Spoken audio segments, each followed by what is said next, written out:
Diserang Sohib Anies, Sandiaga jawab telak, Anies KO. Sebelum menonton video ini, tarik nafas dulu dan jangan lupa untuk subscribe dan aktifkan loncengnya.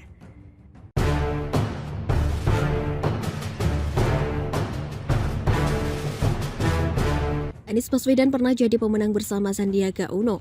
Mungkin saat itu Anies merasa lebih superior ketimbang Sandiaga, karena Anies sudah pernah jadi menteri. Sudah pula ikut meramaikan kontestasi Pilpres 2014, ikut dalam tim Jokowi. Bahkan sebelumnya Anies sudah pernah ikut dalam konvensi Capres Partai Demokrat. Artinya dari segi politik, pengalaman Anies jauh lebih banyak ketimbang Sandiaga. Ketika memenangkan Pilpres DKI Jakarta pun Anies lah yang utama, sementara Sandiaga kan hanya sebagai wakil gubernur. Anies merasa karir politiknya sudah sesuai jalurnya. Beberapa tahun lagi Anies akan menapak lebih jauh menuju Pilpres 2019. Anies sudah bersiap mengikuti jejak Jokowi. Harapannya ia jadi capres dan Prabowo lah yang jadi wakilnya. Seperti Jokowi yang memenangkan Pilpres 2014 dengan wakilnya JK yang berusia lebih tua. Namun apa daya, mau untung malah buntung. Justru Sandiaga yang dipilih oleh Prabowo untuk mendampinginya, bukan Anies. Anies pun tak bisa apa-apa, mau protes gimana, wong Prabowo lah yang mengusung dia jadi gubernur DKI Jakarta kan?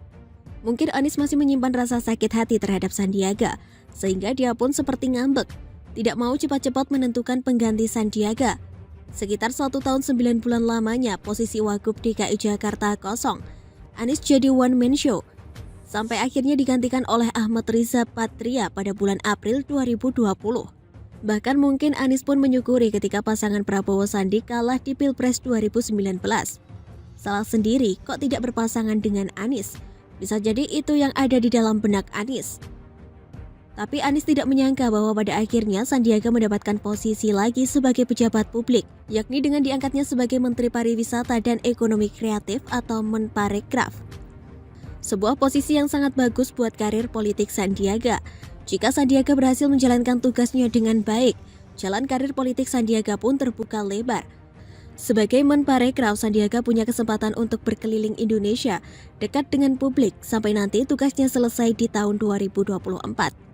Pas banget ya, sementara Anies sedang terperangkap dengan berakhirnya jabatannya pada tahun 2022, dan tanpa jabatan publik hingga 2024.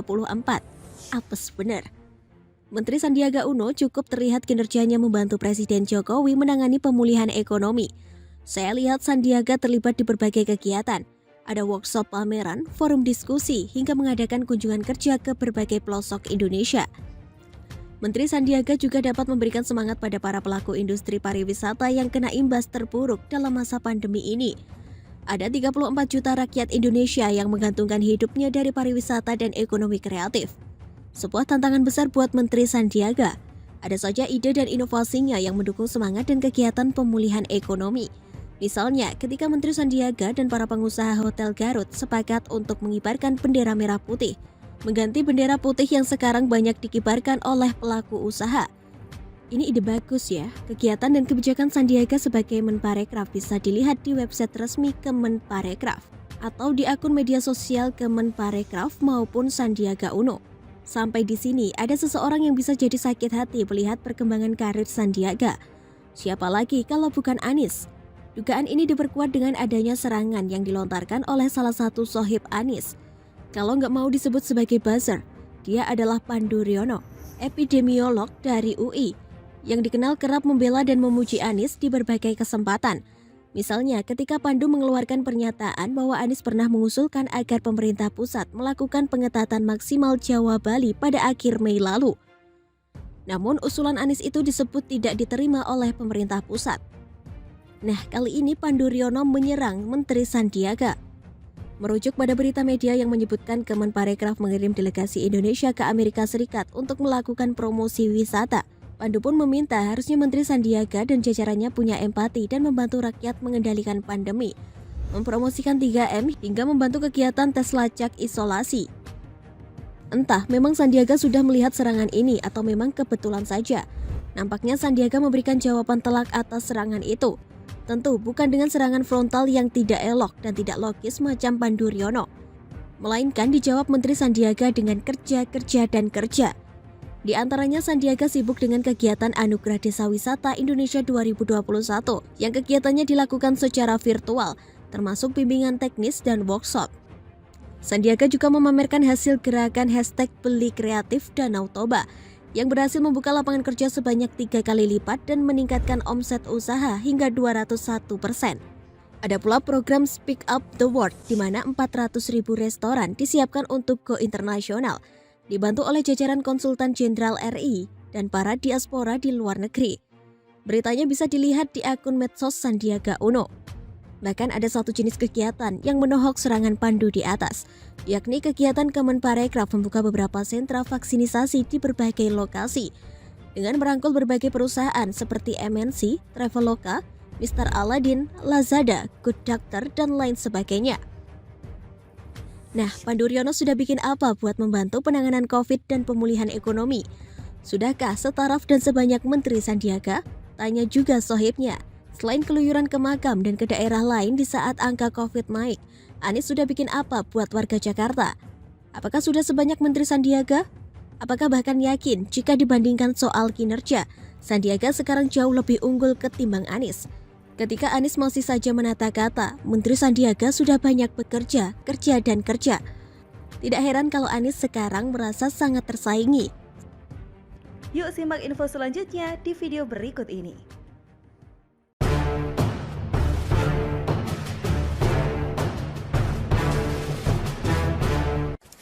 Dan bener, channel Si Ono beritakan Gibran lumpuh kena COVID, bongkar channel Kofla sebar berita hoax demi cuan, dikenal.